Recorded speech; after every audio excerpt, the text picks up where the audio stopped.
Pakistan Israel को तस्लीम नहीं करता, दोनों मुल्कों के दरमियान सफारती ताल्लुकात भी नहीं।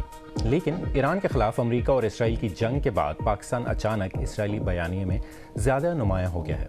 कभी इस्लामाबाद के सालसी किरदार पर सवाल उठते हैं और अब बेंजामिन नेतन्याहू ने एक अमरीकी इंटरव्यू में कहा है कि इसराइल के खिलाफ सोशल मीडिया की जंग में बास पैगामात का सुराग पाकिस्तान तक पहुँचता है। तो सवाल ये है कि इसराइल इस वक्त पाकिस्तान का नाम बार बार क्यों ले रहा है?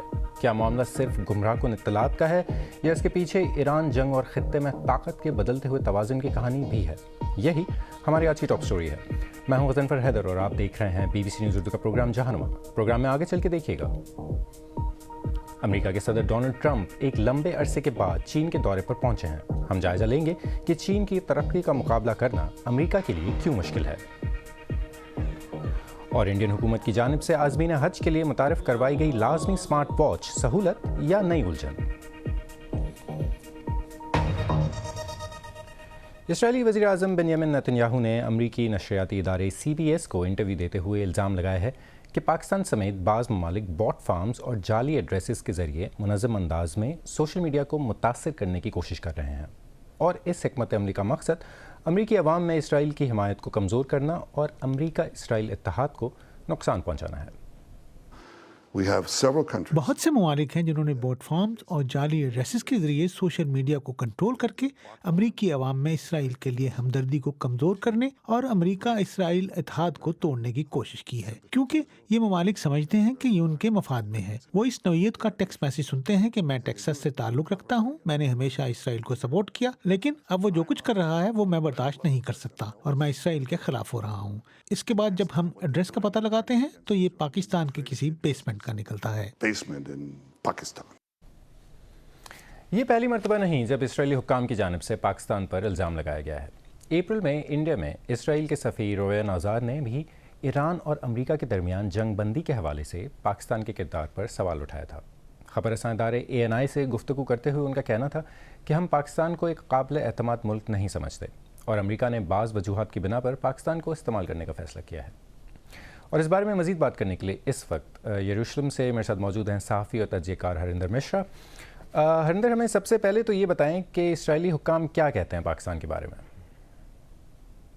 देखिए, इसराइली हुक्काम की तरफ से इधर इस इंटरव्यू के बाद कोई बयान नहीं आया है, किसी तरह का रद्द-ए-अमल CBS के रिपोर्ट को भी लेकर के नहीं आ रहा है और न ही यहाँ पर किसी तरह का कोई सबूत पेश किया गया है। लेकिन दोनों मुल्कों के दरमियान जो है एक मिसट्रस्ट काफ़ी पुराना है और इसके पस मंज़र में थोड़ा जाना होगा, क्योंकि अगर देखा जाए तो 2005 में दोनों ही मुल्कों के वजीर खारजा जो हैं उनकी मुलाकात इस्तांबुल में हुई महमूद कसूरी की, और यहाँ के तब के जो वजीर खारजा थे सिल्वन शलोम की, उसके पहले आरियल शरोन का एक हैंडशेक जो है वो परवेज मुशर्रफ के साथ जो है वो सुर्खियों में रहा और ऐसा लगा कि दोनों मुल्कों के दरमियान जो ताल्लुकात हैं वो थोड़े बेहतर होते हुए नजर आए। लेकिन 2008 में जो मुंबई में जो हमले हुए और उसमें नरीमान हाउस, जिसे खबाद हाउस भी कहते हैं, उस पर भी जो हमला हुआ जिसमें 6 यहूदी मारे गए, तब से यहाँ पर एक सस्पिशन का माहौल जो है वो मसलसल नजर आया है। और यहाँ पर 26/11 जो है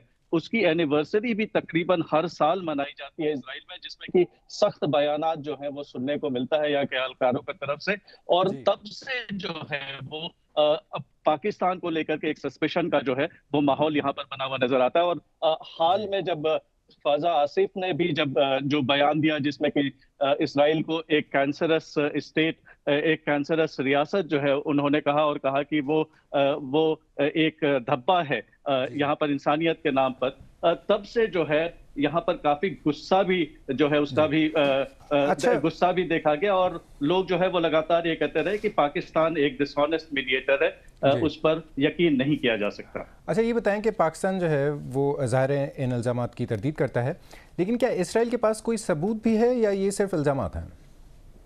देखिए, अभी जो हालिया जो भी यहाँ पर इल्जाम लगे हैं उसको लेकर के किसी तरह का सबूत नहीं पेश किया गया है। लेकिन इसको लेकर के पहले इस तरह की एक रिपोर्ट यहाँ पर छपी थी जिसमें यह भी कहा गया था कि एक्स ने भी किसी एक हैंडल को जो है वो डिसमेंटल कर दिया था, जिसके जरिए कहा जा रहा है कि वो पाकिस्तान में ही उसका ओरिजिन था और वहां से जो है इस तरह के बॉट्स जो है वो निकाले जा रहे थे। तो यहाँ पर तब से भी जो है काफी इसकी चर्चा रही थी। लेकिन पाकिस्तान जो है वो वाहिद ऐसा मुल्क नहीं है जिसको लेकर के जिसके अमेरिका से ताल्लुकात जो हैं वो अच्छे हैं, बेहतरीन हैं, और इधर जो है उसमें काफी बेहतरी होती हुई नजर आ रही है।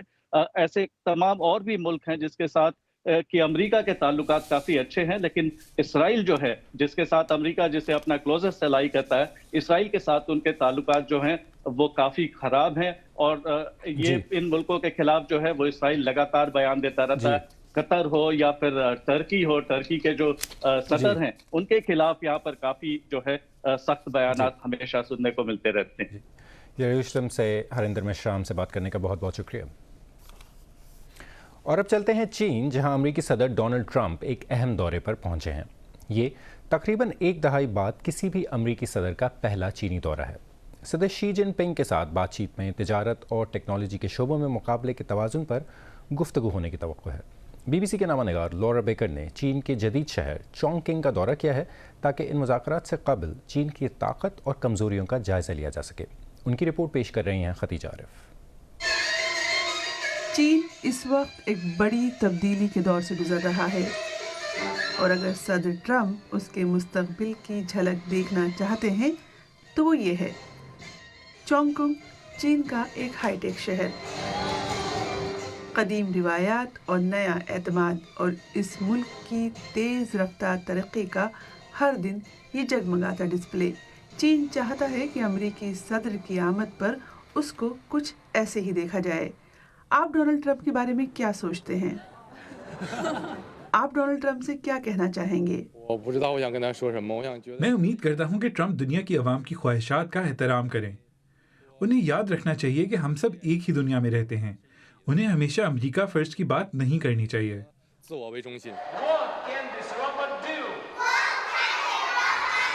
और ये वो शोबा है जहां चीन अमेरिका की सिलिकॉन वैली से मुकाबला करना चाहेगा।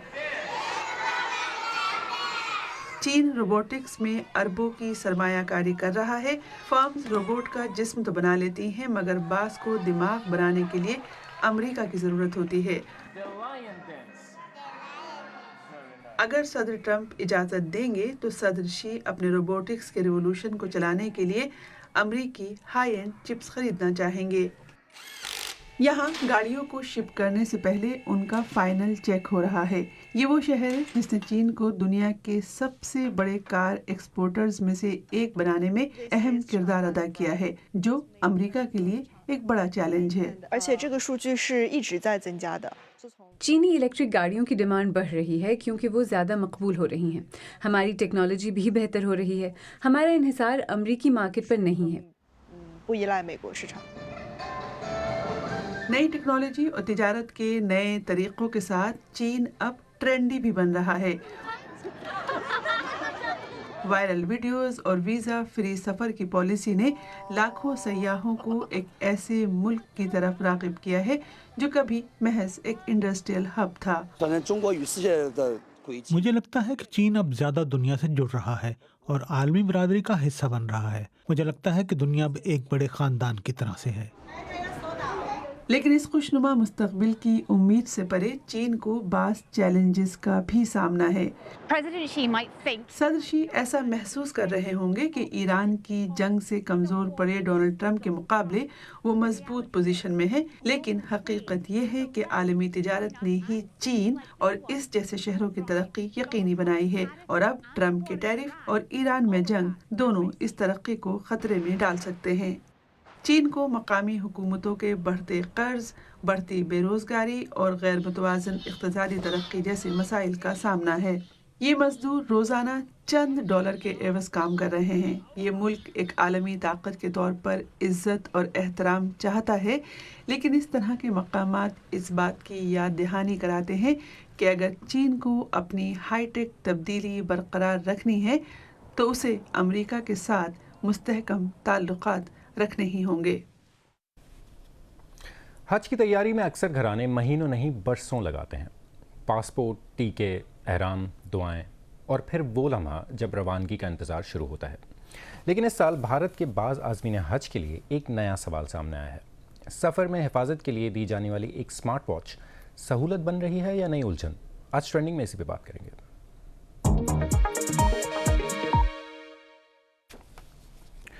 بھارتی ذرائع ابلاغ کے مطابق اس واچ کو عازمین کے لیے لازمی قرار دیا گیا ہے۔ سرکاری دستاویزات کے مطابق اس کا مقصد عازمین کو سفر کے دوران زیادہ محفوظ اور منظم رکھنا ہے۔ اس میں مقام کی نشاندہی، قدموں کی پیمائش، قبلے کی سمت، نماز کے اوقات، طبی اشاریوں کی نگرانی اور ہنگامی اشارے جیسی سہولتیں شامل کی گئی ہیں۔ حج کمیٹی نے بھارتی عازمین کے لیے 1,22,518 مخصوص سمارٹ واچ اور سعودی عرب میں چلنے والے GPS کی فراہمی کا منصوبہ بنایا تھا۔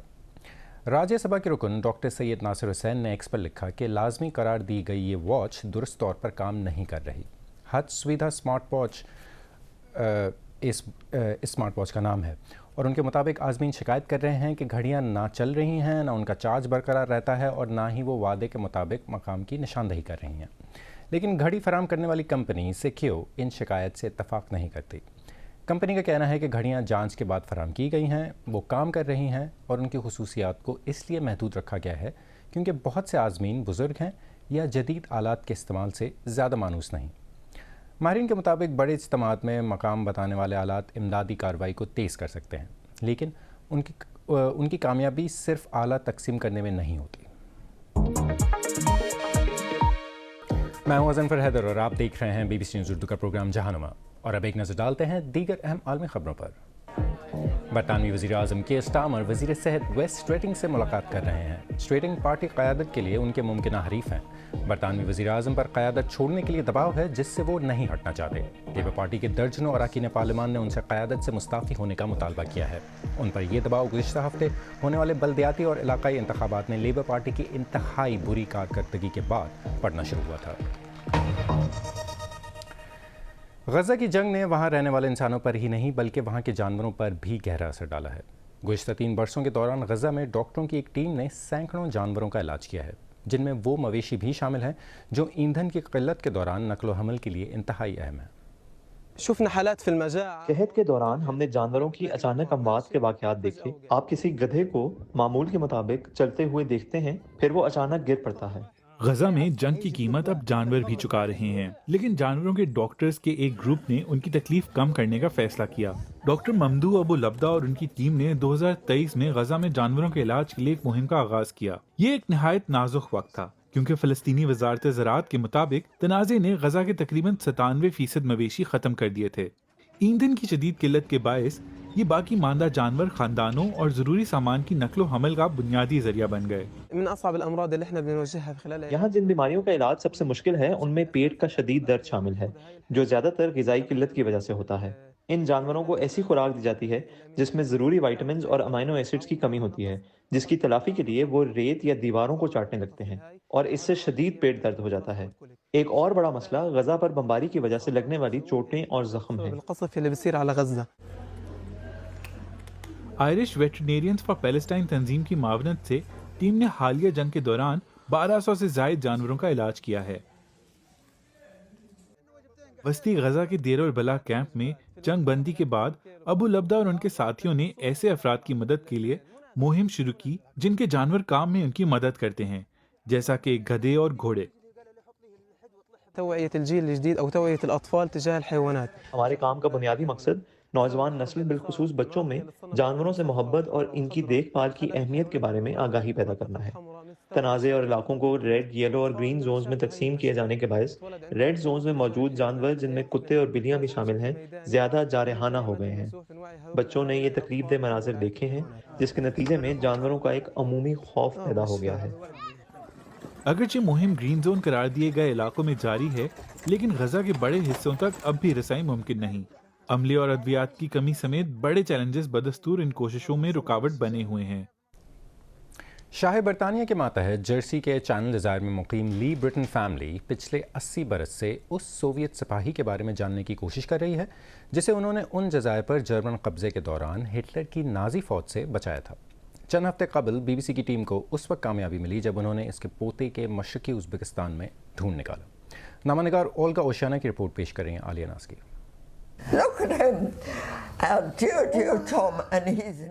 ڈالسی لی برٹن خوشی سے جھوم اٹھیں جب انہیں پتا چلا کہ BBC ورلڈ سروس نے 4 سال کی تلاش کے بعد ان کے انکل ٹام کو ڈھونڈ نکالا ہے۔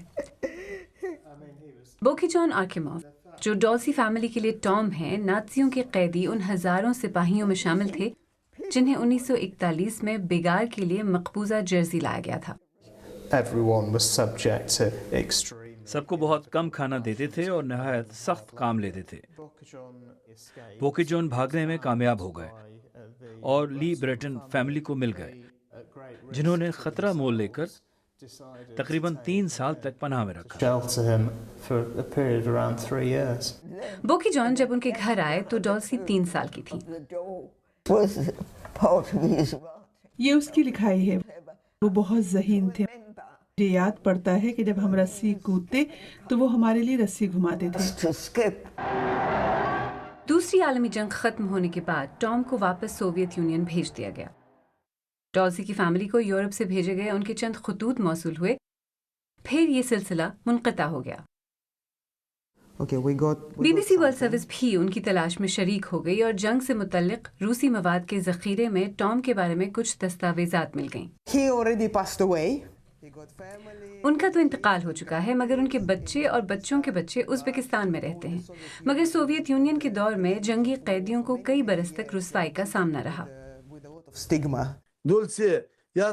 डॉल्सी, हम बहुत खुश हैं और एहसानमंद हैं जो कुछ आप लोगों ने किया। हमें नहीं पता कि जंग के दौरान वो कहाँ रहे और क्या किया। आप जैसे नेक लोगों की वजह से वो जिंदा रह पाए। हमें अब मालूम हुआ है कि उनका वक्त बुरा नहीं गुजरा था। ये वालिद और वालदा ली ब्रिटन हैं। इन्होंने ही बोकी जॉन को बचाया था।